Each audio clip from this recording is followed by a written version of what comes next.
అందరికీ నమస్తే. హాయ్ అందరికీ నమస్తే. నా పేరు రాజశేఖర్. మీరు చూస్తున్నారు డెవలప్ అగ్రికల్చర్ ఛానల్. మొదటిసారిగా మన ఛానల్లోకి వచ్చినట్లయితే సబ్స్క్రైబ్ చేసుకోండి, అలాగే పక్కన ఉన్న బెల్ ఐకాన్ కూడా నొక్కండి. సో మొత్తానికైతే మనం ఖరీఫ్ వరి మొత్తం కంప్లీట్ అయిపోయిందన్నమాట. అక్కడక్కడ ఇంకా జరుగుతూనే ఉన్నాయి, హార్వెస్టింగ్ జరుగుతుందన్నమాట. సో ఇప్పుడు వరి కంప్లీట్ అయిపోయిన తర్వాత మనం రబీకి ప్రిపరేషన్ అవుతాం కదా, దాని గురించి ఇప్పుడు మాట్లాడుకుందాం అన్నమాట. సో చాలామంది రైతులు తెలియక కొన్ని అవగాహన లేక కొన్ని మిస్టేక్స్ చేస్తూ ఉంటారు. సో దాని గురించి ఇప్పుడు మనం తెలుసుకుందాం అన్నమాట. సో ముఖ్యంగా మనము రైతులు మిస్టేక్ చేసేది అవకాశం ఏంటంటే గడ్డిని తగలబెట్టిస్తారనమాట. ఈ గడ్డి ఎందుకు తగలబెడతారంటే, సో ఇంతకుముందు మనము రసాయన ఎరువులు వాడకం వలన చీడపీడల నుంచి బారి నుంచి తప్పించుకోవడానికి ఇలా చేస్తారనమాట.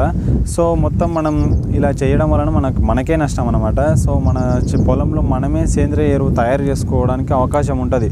సో ఇలా చేయడం వలన అవకాశం కోల్పోతాం. సో మన భూమిలో ఉన్న ఎర్రాలను మంచి మంచి సూక్ష్మజీవులను కూడా హతమార్చిన వాళ్ళం అవుతాం అనమాట. సో అవి చనిపోతాయన్నమాట పూర్తిగా, మనకు ఎటువంటి లాభం ఉండదు. సో మనమైతే మన పొలంలోనే సేంద్రియ ఎరువు ఎలా తయారు చేసుకోవాలో ఇప్పుడు చూసుకుందాం. సో మీరు గడ్డి కోసిన తర్వాత గడ్డి కొనడానికి కొంతమంది వస్తారు. సో అది అమ్ముకోవచ్చు అనమాట. సో ఒకవేళ అమ్ముకోకపోతే కనుక మీరు ఆ గడ్డిని మొత్తం భూమి వైపు పరిచిన తర్వాత వాటర్ వదిలితే మీకు చౌడు కొరకడం కూడా జరుగుతుంది. సో అది జరగకుండా మన సూపర్ ఫాస్ఫేట్ తెచ్చి ఒక ఎకరాకు ఒక 5 kgs కానీ మీకు ఎంత అంటే అంత వేసుకోవచ్చు అనమాట. సో దీనివల్ల మనకు ఎటువంటి నష్టం కూడా ఉండదు, లాభాలే ఉంటాయి. కానీ సో ఇది వేయడం వల్ల తొందరగా కుళ్ళిపోవడం జరుగుతుంది. కుళ్ళిపోయి మనకు చౌడు కొరకకుండా మన పొలంలోనే మనం ఎర్రలు బాగా మంచి ఎర్రలు మంచి సూక్ష్మజీవులు తయారై మనకు సేంద్రియ ఎరువు రావడానికి అవకాశం ఉంటుంది. సో కొంతమంది రైతులు చాలా అవగాహన లేక చేసే పనులు ఏమిటంటే దీన్ని తగలబెడతారనమాట. తగలబెట్టడం వలన మనకు ఎటువంటి లాభం అయితే ఉండదు, నష్టాలే ఉంటాయి.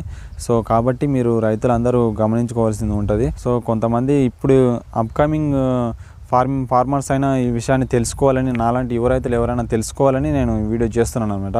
సో నేను కూడా నెక్స్ట్ అదే పని చేస్తాను. కొంచెం వడ్లారవసరం నెక్స్ట్ అదే పని చేస్తాను నేను కూడా. అది కూడా మీకు వీడియో రూపంలో అందించడం జరుగుతుంది.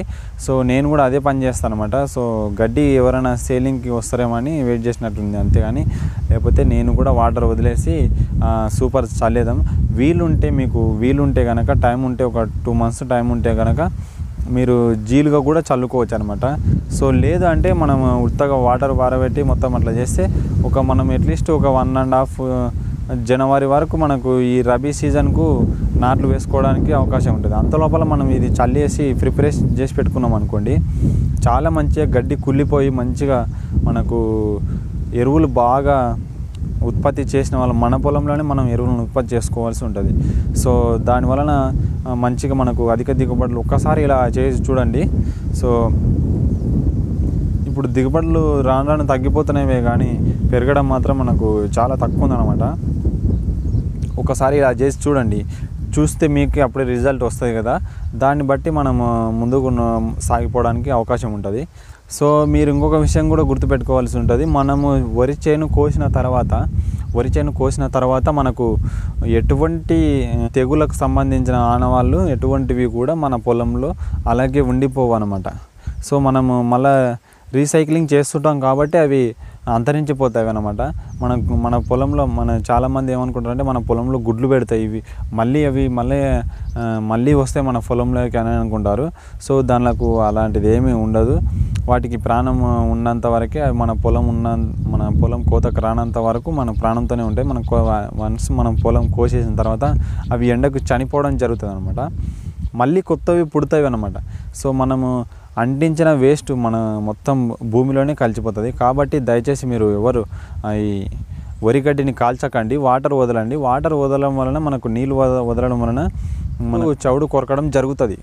యాక్చువల్గా మనం వాటర్ ఎక్కువ వదిలితే, నీళ్ళు ఎక్కువ వదిలితే మన బీడు పొలాల్లో చౌడు కొరుకుతుంది. ఆ చౌడు కొరకకుండా మనము సూపర్ ఫాస్ఫేట్ చల్లుకుంటే మనకు చాలా మంచి రిజల్ట్స్ వస్తుంది. సో ఇది కూడా చాలామంది డిఫరెంట్గా చూసే ఉంటారు, కాకపోతే ఇప్పుడు ఇది పరిగణలోకి వస్తుంది. వాటర్ ఉంటే కనుక మీ దగ్గర నీళ్లు పుష్కలంగా ఉంటే కనుక నిరభ్యంతరంగా ఇది చేసుకోవచ్చు. ఇలా ఒకసారి చేసి చూడండి, మీకు మంచి దిగుబడులు రావడానికి అవకాశం ఉంటుంది.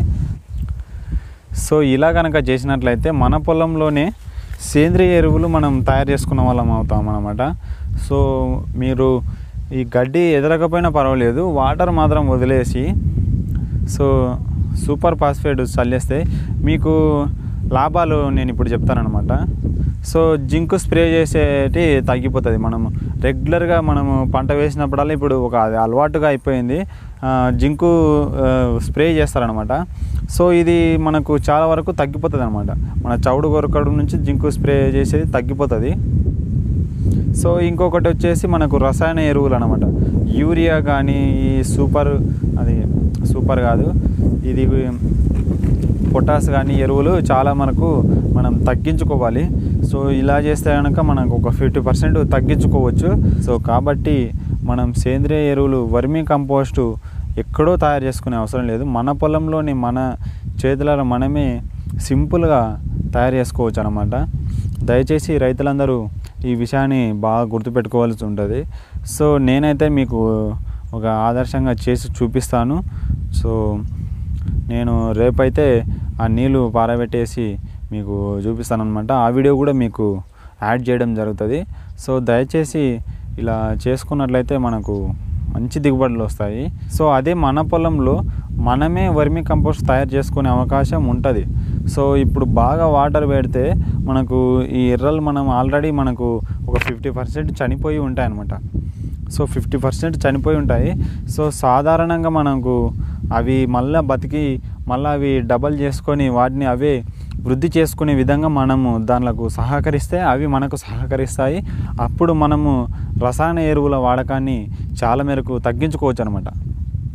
సో ఇది తెలియక చాలామంది యూరియా ఎక్కువ వాడుతుంటారు అనమాట. యూరియా ఎక్కువ వాడడం వలన మనకు పంటలు దెబ్బతిని చాలా మేరకు దిగుబడులు తగ్గిపోతూనే ఉంటాయి, కానీ ఎదగడానికి మాత్రం చాలా వరకు తక్కువ ఉంటాయి. సో మీకు ఒకటి చెప్తాను, బాగా గుర్తుపెట్టుకోండి. సో మన పిల్లలు ఉంటే కనుక, సో మన పిల్లలు ఇప్పుడు ఫాస్ట్ ఫుడ్ ఎక్కువగా తింటే ఎలా ఉంటారు, అదే మనకు జనరల్ ఫుడ్ తింటే ఎట్లా ఉంటారు, మనకు అది ఒకసారి బాగా గమనించుకోవాలి. సో అలా ఉంటుంది అనమాట. మన పొలం విషయానికి వచ్చినట్లయితే కూడా మనకు ఒక చిన్న పిల్లలాగానే మనము దానిని చూసుకోవాలి. సో మనం ఎంత బాగా చూసుకుంటే అవి మనం అంత బాగా చూసుకుంటే, సో పక్కతో మనము ఎక్కువ డబ్బులు పెట్టి ఎక్కువ పెట్టుబడి పెడితే ఎక్కువ పంట వస్తుందనే అవగాహన లేక ఇలా చేస్తారు. సో ఎక్కువ డబ్బులు పెడితే ఎక్కువ పంట వస్తుంది అనేది మానుకోవాలి. సో తక్కువ ఖర్చుతో ఎక్కువ పంట ఎలా పండించేది అనేది కొంచెం ముందు రైతులు తెలుసుకోవాల్సి ఉంటుంది. సో ఇది కొద్దిగా ఎవరైనా అర్థం చేసుకునే వాళ్ళు ఉంటే అర్థం చేసుకోండి. సో నా ఒపీనియన్ మాత్రం నేను మీతో షేర్ చేస్తాను. నేను ఆల్రెడీ మీకు వాటర్ పెట్టేసిన తర్వాత నేను వీడియో పెడతాను, మొత్తం ఆ ప్రాసెస్ గురించి చెప్తాను అన్నమాట. సో మీరు కూడా దాన్ని చూసి అలాగే ఒకసారి ఒక 2 2 సార్లు చూడండి. మీకు అప్పుడే పంట ఎలా వస్తుంది, దీనికి డిఫరెంట్ ఏమన్నా ఉందా లేదా అని మీకు అప్పుడే తెలిసిపోతుంది అన్నమాట. సో కాబట్టి పంటలు పెంచుకునే దశగా మనం అడుగులు వేసి నూతన ఒరవడిని సృష్టిద్దాం. సో జై హింద్. సో అందరికీ నమస్తే, బాయ్.